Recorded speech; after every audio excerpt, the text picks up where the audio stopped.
CES au lycée et je fais des vidéos bah du coup en ASMR du moins depuis maintenant 9 mois. Même si j'avais commencé à un autre moment, mais bref, ça je reviendrai plus tard. Bah, vous savez quoi, on va même commencer par ça, parce que c'est le premier fait.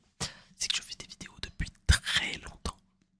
En fait, ma passion entre guillemets pour les vidéos et pour le montage, ça remonte à 8 depuis.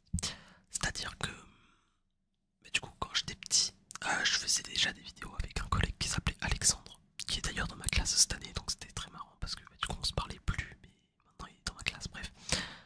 Euh, donc on faisait des vidéos à l'époque sur Minecraft, mais c'était sur une chaîne enfin, qui a été supprimée par YouTube. Je ne sais toujours pas pourquoi d'ailleurs.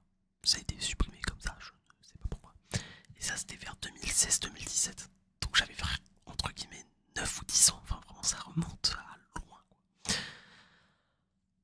Il y avait eu ça, donc les premières vidéos, puis après j'ai décidé de faire ma première chaîne YouTube. Enfin ma première, du coup c'était pas ma première, mais c'est ma première vraie chaîne YouTube qui existe encore. C'est ma chaîne Erain, avec ma première vidéo qui était sortie vers juin 2019 ou 2018, je sais même plus. Il me semble que c'était 2019. Euh, voilà, du coup il y avait eu ça. Et donc j'ai fait pas mal de vidéos, bah du coup comme à l'époque sur Fortnite et sur Minecraft. J'en avais fait un petit peu sur Rocket League aussi. Euh, voilà, il y avait eu ça. Et donc en 2021 ou 2022, j'avais 2020 même, en 2020 j'avais créé ma première chaîne ASMR euh, que j'ai supprimée 2 jours plus tard parce que mes potes m'avaient littéralement jugé ma race, donc j'avais pas assumé. Et après, il y a eu une deuxième chaîne qui a été créée, c'est celle-là d'ailleurs, qui s'appelait à l'époque Bot ASMR.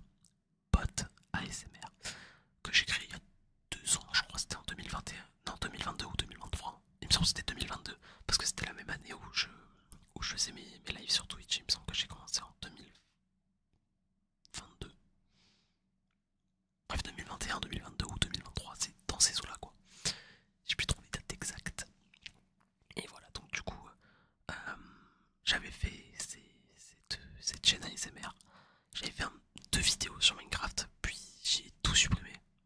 Voilà, j'avais fait 5 abonnés. Et depuis, bah, j'avais un petit peu continué les vidéos sur ma chaîne principale, sur Osu.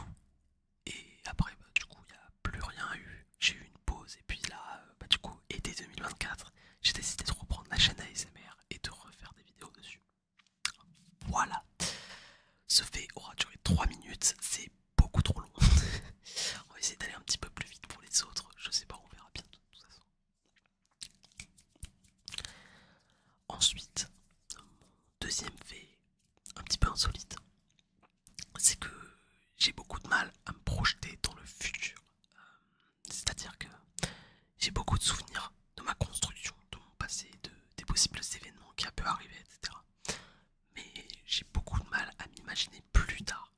C'est-à-dire que par exemple, quand j'étais au collège, j'ai j'ai vraiment le souvenir de ne pas du tout savoir à quoi je ressemblerais juste 6 mois après, c'est-à-dire au passage au lycée. Bon, au final, il n'y a pas eu non plus un changement de dingue, mais il y a eu quand même quelques changements qui m'ont un petit peu impacté.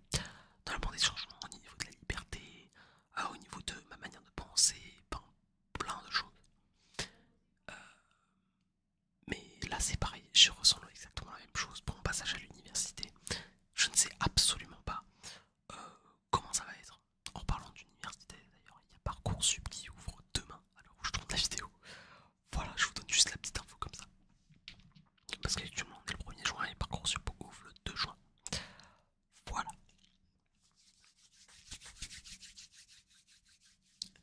Pour le troisième petit fait, euh, j'ai quelques particularités physiques et corporelles. Je vais vous les montrer. J'en ai 3. En vrai, j'en trouve 3 perso. La première, c'est que en fait quand j'étais petit, je me suis pété le petit doigt, d'accord. Et du coup quand je joue au sous, en fait je positionne mes doigts comme ça, et sauf que j'ai mon doigt qui revient comme ça. Voilà. Genre vous voyez, il y a un décalage, et du coup je peux faire ça avec mon doigt. Genre je sais pas si vous voyez le claquement au niveau de la phalange. Bref, ça remonte particularité. Voilà, bref, je peux faire un angle droit avec cette phalange et celle-là. Voilà, c'est pas bon. Et troisième particularité, bon, je sais pas si je peux vraiment vous la montrer. Ouais, vous allez pas voir, bref. Mais en gros, quand j'étais petit, je me suis fait opérer parce que j'avais un kyste entre les deux tétons. Ouais, c'est très bizarre dit comme ça. Et du coup, j'ai une cicatrice à cet endroit-là. Voilà, voilà.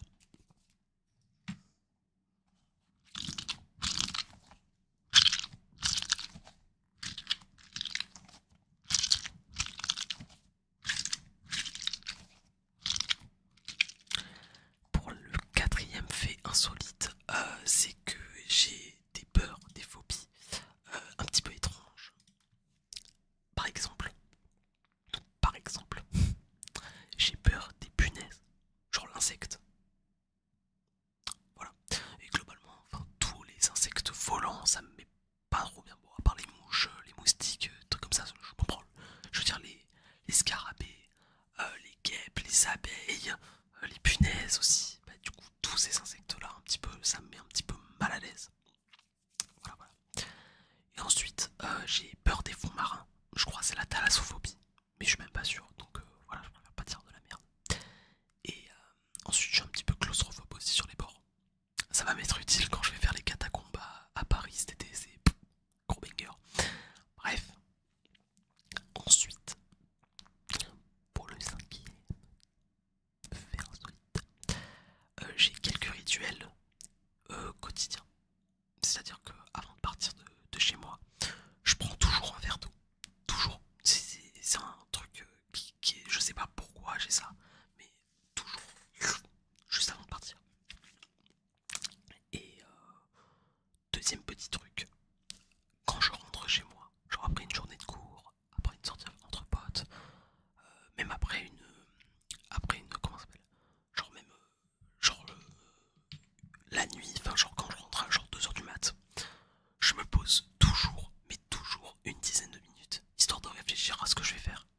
En fait, ça me permet un petit peu de faire un reboot et de repasser dans une bulle un petit peu plus solitaire, plutôt que entre potes ou même juste, enfin pour me remettre tout seul quoi, voilà, voilà.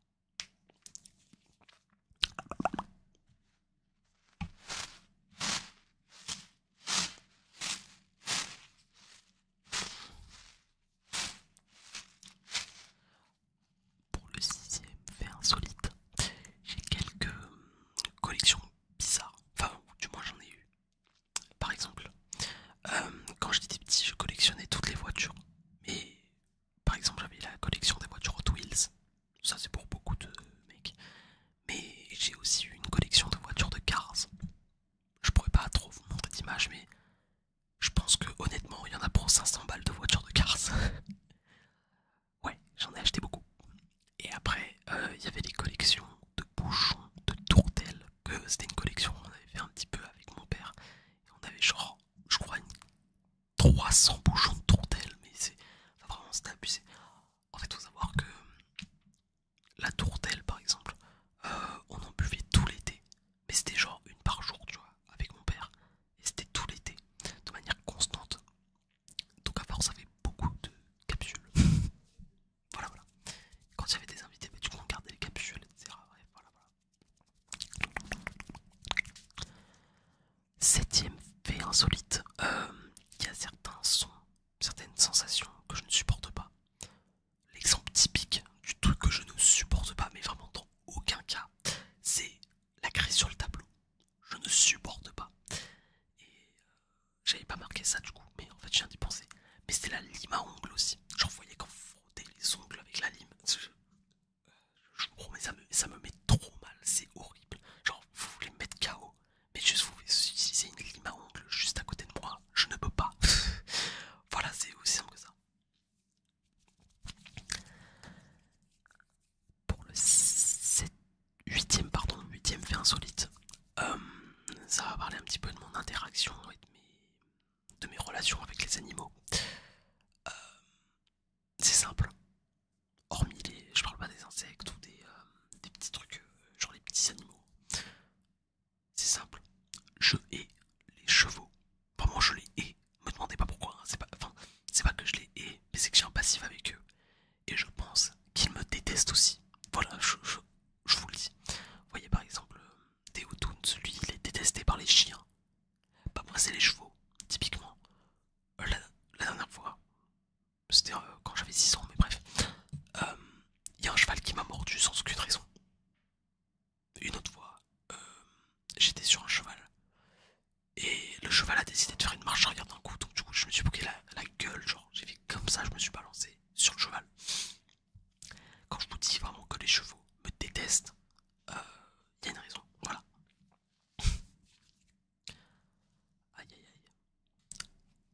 parler un petit peu de relations sociales. Vous le voyez peut-être pas en regardant mes vidéos, mais à la base je suis quelqu'un d'assez timide. Je me suis ouvert un petit peu récemment parce que du coup faut bien avec le temps, fallait un petit peu essayer de s'ouvrir aux gens. Mais à la base je suis pas forcément quelqu'un qui est très ouvert envers les gens. J'aime bien mon petit côté intime, être tout seul. Euh, je suis plus à l'aise à parler avec des gens en appel plutôt que de parler avec des gens en face. Bon, quand je dis en appel, c'est en appel sur Discord, hein, je parle pas de... Pourquoi j'ai parlé en sous-autant, c'était très drôle. Mais du coup je disais, quand je parle d'appel, je parle d'appel Discord, de vocal sur Fortnite, des trucs comme ça, voilà. Je parle pas d'autres choses. J'ai la gorge très sèche, c'est horrible. Mais voilà, je parle de ces choses-là. Mais il s'avère que récemment, je dirais il y a 6 mois, 1 an à peu près, je me suis vachement ouvert à l'idée de parler avec des gens en face. Donc j'ai beaucoup moins de mal qu'avant à parler. Mais je suis toujours à la base timide quoi. Mais par contre, à l'instar d'être timide, bah, je suis très à l'aise à l'oral. Genre quand je passe à l'oral devant ma classe par exemple, ou des trucs comme ça me dérange absolument pas. Voilà voilà. Et enfin, pour finir, le dernier fait, c'est que j'ai certaines passions. Bon, j'ai 3 passions qui englobent ma vie depuis que... Bah j'allais dire depuis que je suis petit, mais non, parce que du coup il y en a une qui est arrivée récemment. Enfin, elle est revenue récemment plutôt. J'ai les jeux vidéo. Ça c'est depuis tout petit, vraiment tout le temps. La musique, genre écouter de la musique, essayer de chanter sous la douche, des trucs comme ça, c'est un truc que j'adore. Mais vraiment premier degré. Après je pense que c'est beaucoup de gens qui sont pareils, mais voilà. Et enfin la dernière passion qui est revenue petit à petit, c'est la Formule 1. En fait il faut savoir que la Formule 1 j'étais déjà fan quand j'étais petit. Mais j'ai arrêté de suivre pour des raisons ou pour d'autres. Déjà, il n'y avait plus les Grands Prix le dimanche sur TF1, vu que c'est passé sur Canal+, mais bref. Et... Mais sinon, j'ai toujours